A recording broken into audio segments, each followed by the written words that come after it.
नमस्कार, मैं वास्तुविद आयुष राज आप सभी का स्वागत करता हूँ। आज हम वास्तु के उन बिंदुओं पे चर्चा करेंगे जिनका कि हम अपने घर में वास्तु अनुकूल प्रेमिसेस होने के बाद भी हम वैसे सामान को अपने घर में जगह दे देते हैं जिसके कारण की निगेटिव एनर्जी प्रोड्यूस होती है और हमारे वास्तु अनुकूल घर में भी हमें पॉजिटिव इम्पैक्ट नहीं मिल पाता है, क्योंकि आपने घर तो वास्तु के अनुकूल बना लिया, लेकिन सारा जो खेल है वो एनर्जी का है। और एनर्जी ऐसा नहीं है कि एनर्जी सिर्फ इन्वायरमेंटल ही काम करती है।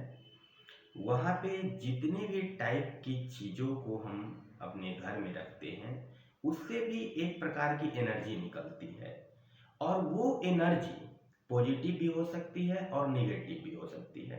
क्योंकि हमने घर तो अच्छा बना लिया, घर को पूरी तरीके से एनर्जाइज कर लिया, लेकिन घर का इन्वायरमेंट अगर वो सही एनर्जी को एब्जॉर्ब नहीं कर रहा होगा, जितनी भी हम पॉजिटिवनेस को अपने घर में बढ़ाते हैं उतना ही ज़्यादा हमें पॉजिटिव इम्पैक्ट देखने को मिलता है।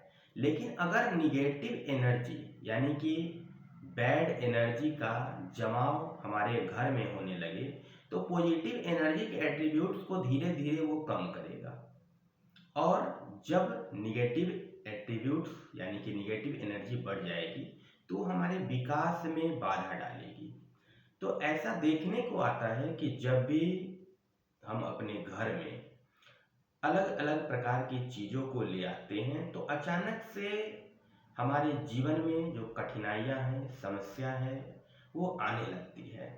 और हम तो यही सोचते हैं कि भाई हमारा घर तो वास्तु के अनुकूल बनाया गया है, सारी चीज़ें वास्तु के अकॉर्डिंग की गई है, फिर भी समस्या क्या आ रही है। तो समस्या हर बार सिर्फ वास्तु के द्वारा यानी कि किस स्थान पे किस चीज़ को बनाया गया है उससे ही रिलेट नहीं करता है। कई बार हम ऐसी चीज़ों को अपने घर में स्थान दे देते हैं जिसके कारण भी समस्या उत्पन्न होती है। तो आज हम उन्हीं बिंदुओं पे चर्चा करेंगे कि ऐसी कौन सी चीज़ है जिसको हमने अपने घर में कहीं अनजाने बस रख तो नहीं लिया है, जिसके कारण हमारे जीवन में समस्याएं आ रही है। तो सबसे पहले जितनी भी आप चाइनीज रेमेडीज देखते हैं घर में, यानी कि लाफिंग बुद्धा हो गया, तो ये सारी जो चाइनीज रेमेडी है जो वास्तु के नाम पे आपके घर में लगा दिया जाता है कि आपके घर में सुख शांति और समृद्धि आएगी, या इस प्रोडक्ट को लगा लेने से आपके घर में जो भी वास्तु दोष मौजूद है उसको एक बार में ही ये समाप्त कर देगा, तो ऐसा बिल्कुल भी नहीं है। हम लाफिंग बुद्धा को अपने घर में इसलिए ले आते हैं कि वो धन और समृद्धि को बढ़ाएगा, क्योंकि मार्केट में एक ट्रेंड चल गया है कि जो चीज़ सब घर में दिखने लगती है तो उस चीज़ को हम भी उठाकर अपने घर में ले आते हैं। तो वो चीज़ें हमें लाभ तो नहीं देती है, अपितु लाभ की अपेक्षा में हानि जरूर करवाती है। तो लाफिंग बुद्धा का भी यही रोल है। अगर आप अपने घर में लाफिंग बुद्धा को ला करके और स्थान दे दिए हैं, यानी लाफिंग बुद्धा को आप घर में रख रहे हैं, तो लाफिंग बुद्धा पॉजिटिव एनर्जी नहीं प्रोड्यूस करती है। वो एक चीन के देवता है, और चाइनीज देवता वहाँ के जो ट्रेडिशन है, कल्चर है, वो पूर्णतः भारत से विपरीत है। तो लाफिंग बुद्धा हमें अपने घर में नहीं रखना चाहिए, क्योंकि ये शुभ फल नहीं प्रदान करता है। अगली जो चीज होती है नमक, यानी कि नमक को हम अपने टॉयलेट में रखते हैं। तो नमक के अंदर जो मौजूद गुण होते हैं उसका काम है निगेटिविटी को एब्जॉर्ब करना। जब भी नेगेटिविटी का इलाज किया जाता है तो उस कंडीशन में नमक का यूज किया जाता है, और इसमें किसी भी प्रकार का कोई संदेह नहीं है कि नमक का यूज करने से निगेटिव एनर्जी हील होता है, बिल्कुल सत्य बात है। लेकिन हर चीज़ का एक स्ट्रेंथ होता है। जब भी आप नमक का यूज करते हैं तो उसे सर्टेन टाइम के लिए यूज किया जाता है, उसके बाद पुनः उसको फ्लश कर दिया जाता है और फिर नए नमक को हम वहाँ पे रख लेते हैं। लेकिन कई बार क्या होता है कि हम अपने बॉल में नमक को भर के रख दिए और काफ़ी लंबे समय तक उसी नमक को हम वहाँ पे रहने देते हैं, हैं, क्योंकि हमारे माइंड में तो बसा हुआ है कि नमक जो है निगेटिविटी को एब्जॉर्ब करेगा। तो आखिर ये निगेटिविटी एब्जॉर्ब कब तक करेगा?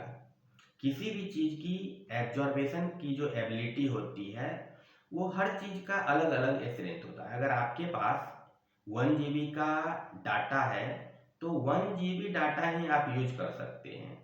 1 GB का मेमोरी कार्ड अगर आप रखे हुए हैं और उसमें अगर 1 GB से ज़्यादा आप डाटा यानी कि फाइल को भर देंगे तो क्या होगा? वो करप्ट हो जाएगा। तो जितनी भी चीज़ें थी वो सारी क्या हो जाएगी? बिखर जाएगी। तो जिस नमक को आपने निगेटिव एनर्जी को एब्जॉर्ब करने के लिए रखा था वही नमक आपको निगेटिव इम्पैक्ट देगा।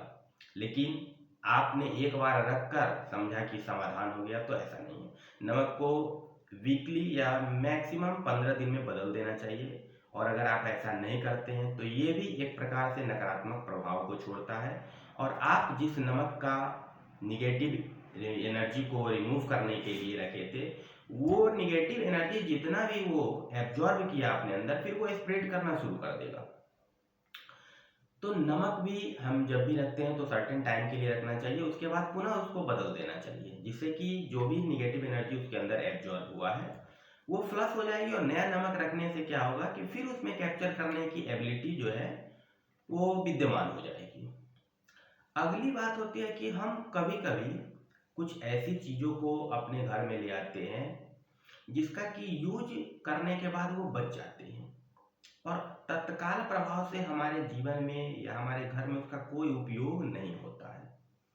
लेकिन हम मोह बस उस सामान को अपने घर में रख लेते हैं कि आज नहीं तो कल, कल नहीं तो परसों उस चीज़ का उपयोग हम कर लेंगे, जबकि ऐसा होता नहीं है। आपने अक्सर कई बार देखा होगा। और अगर आप एब्जॉर्ब भी करेंगे, कई सारी ऐसी चीज़ होती है जो हमारे घर में ऑलरेडी पहले से मौजूद होता है, हम उसको रख लेते हैं कि भविष्य में कभी न कभी वो चीज़ें काम आ जाएगी।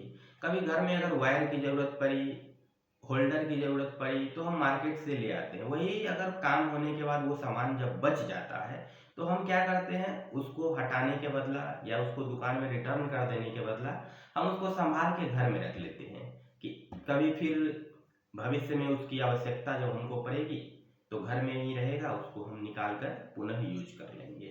तो ये सारी चीज़ें भी जो है कुछ समय के बाद अपने अंदर जो है एनर्जी को जो पैरामीटर्स है तो इन सारी एनर्जी को ये खराब करने लगती है और ये दूषित करती है।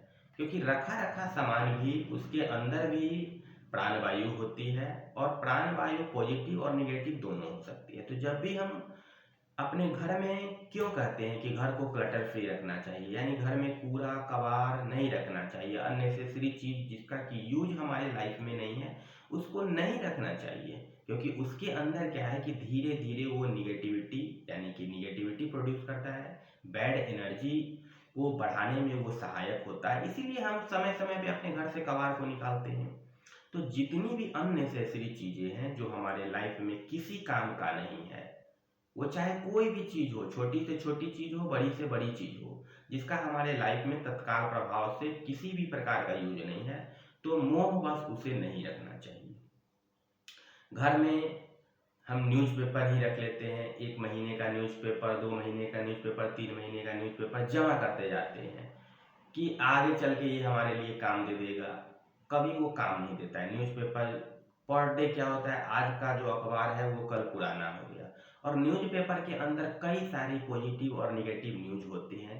उसके अंदर कितनी सारी प्रचार होती है, कितनी सारी दुर्घटनाओं का जो शिकार होते हैं, वो सारी चीज़ों की खबर न्यूज़पेपर में होती है और हम उसको संभाल करके घर में रख लेते हैं। तो ऐसा बिल्कुल नहीं करना चाहिए। जितनी भी सामग्री हमारे घर में जो वेस्टेज है उसको आप कोशिश करें कि कम से कम हम महीने में एक बार अपने घर को पूरी तरीके से एब्जॉर्ब करें। और जो भी निगेटिव चीज़ है, जो भी हमारे काम की चीज़ें नहीं है, अनावश्यक चीज़ है, उसको घर से निकाल फेंकिए, कबाड़ी वाले को दे दीजिए। वो आपके लिए ज़्यादा फायदेमंद होगा बजाय कि उसको अपने घर में संभाल के रखे रहना। और इसी प्रकार से कुछ ऐसे पौधे भी हैं जिनको कि हम अपने घर में ले आते हैं कि वो पौधे हमारे लिए शुभता प्रदान करेगी। जैसे बोनजाई पौधे होते हैं, कुछ आपने देखा होगा कि छोटे छोटे जो होते हैं वो बांस के पौधा जिसको बोनजाई प्लांट कहते हैं, वो हम अपने घर में रख लेते हैं। बोनजाई का काम क्या है? बोनजाई प्लांट आप देखे होंगे कि वो बिल्कुल छोटा होता है, उसका विकास नहीं होता है। तो जिस चीज का विकास नहीं होगा वो खुद छोटे प्रभाव से रह करके, यानी कि इतना छोटा सा हमने प्लांट को लाया, अब वो बढ़ता नहीं है, वो छोटा ही रहता है। अगर आप नेचुरल बांस के पेड़ को देखेंगे तो वो क्या है कि इतना ज़्यादा लंबा और विशाल हो जाता है क्योंकि उसके अंदर विकास है, ग्रोथ है। लेकिन जब बोनजाई पौधे को, यानी कि छोटे बांस के पौधे को हम घर में रखने लगते हैं, बोनजाई पौधे का मतलब ही है कि विकास में अवरोध लाना। बोनजाई कभी भी विकास नहीं होता। जितने भी बोनजाई प्लांटेज होते हैं डेकोरेशन के तौर पे अपने घर में रख लेते हैं, लेकिन बोनजाई विकास का प्रतीक नहीं है, वो विकास करता ही नहीं है। तो जब जिस प्लांट का ही विकास नहीं होगा तो उसके घर में आप रखने से आपको कैसे लगता है कि आपका विकास हो जाएगा? आप एब्जॉर्ब करिएगा कि जिस जिस घर में बोनजाई प्लांट लगे होंगे उनके विकास की जो ग्रोथ लेवल होगा वो धीरे धीरे डाउनफॉल में आने लगता है। तो ऐसी कई सारी चीज़ें हैं जिनको कि हम अपने घर में यदि स्थान दे देते हैं, यानी उसे अपने घर में ला करके हम रख लेते हैं, तो हमारा घर सही वास्तु अनुरूप होने के बाद भी पॉजिटिव रिजल्ट नहीं देता है और हम यही सोचते हैं कि आखिर समस्या क्या है। तो इन सारी निदानों के लिए आप अपने घर को डी क्लटर करें, यानी जितने भी क्लटर है आपने घर में कबाड़ इकट्ठा कर लिया है, अनावश्यक चीज़ों को आप अपने घर से जल्द हटा लें। इससे किसी भी प्रकार की मोह रखने की कोई आवश्यकता नहीं है क्योंकि यह आपको लाभ नहीं दे सकती, ये आपको हानि के सिवा कुछ भी प्रदान नहीं करेगा। तो आपको ये सारी जानकारी लाभप्रद लगी होगी, तो आप इस चीज़ों को अपनाएं और आप अपने जीवन में लाभ लें। और चैनल को लाइक करें, शेयर करें और जानकारी की अपडेट्स के लिए आप चैनल पे